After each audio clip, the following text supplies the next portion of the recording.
ప్రధానమంత్రి గారేమో తెలంగాణకు సంబంధించిన విషయం లోపల అభివృద్ధి విషయంలో మాట్లాడతలేడు, వేరే రాజకీయపరమైన అంశాలు మాట్లాడిన రైట్, ఓకే.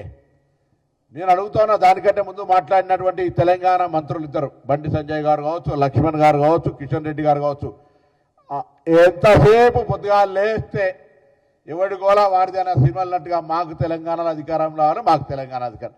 అరే మీరు తెలంగాణకు ఏం చేసిరో చెప్పి కొట్లాడు. రే 12 ఏళ్ళల్లా తెలంగాణ ప్రజలకు కేంద్రం నుంచి ఏం తీసుకొచ్చిరో చెప్పి కొట్లాడు. ఒకసారి వివక్షపూరితంగా, కక్షపూరితంగా, కుట్రపూరితంగా తెలంగాణ ప్రజలను అవమానపరిచే విధంగా తెలంగాణ ఏర్పాటును అనేక సందర్భాల్లో లోక్సభ వేదికగా క్రిటిసైజ్ చేసిన మీకు ఇక్కడ ఓటు అడిగే నైతిక హక్కు ఉందా?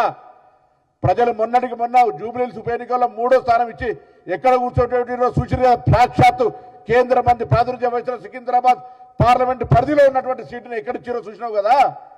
ఇక మీరు మాట్లాడితే ఎట్లా తెలంగాణ నిధులు ఇచ్చినావు? సికింద్రాబాద్ టవర్ సర్కిల్ అంటే రెడీ, ఎక్కడంటే ఎక్కడ చర్చకు రెడీ. తెలంగాణ ప్రభుత్వానికి 12 సంవత్సరాలుగా భారతీయ జనతా పార్టీ 29 రాష్ట్రాలు ఇచ్చే విధానానికి సంబంధించి ఒకే అడుగుతలేం.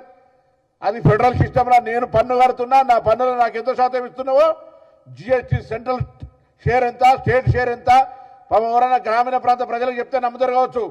నేను కడుతున్న ట్యాక్స్ ఎంత ఈ దేశంకి ఫెడరల్ సిస్టమ్లో, అది నా తెలంగాణ బాధ్యత. ఈ భారతదేశ యునైటెడ్ ఆఫ్ స్టేట్స్లో నా పన్ను నేను చెల్లించే బాధ్యత.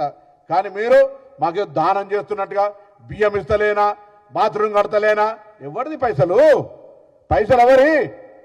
ఫెడరల్ సిస్టంలో నీకు బాధ్యత లేదా?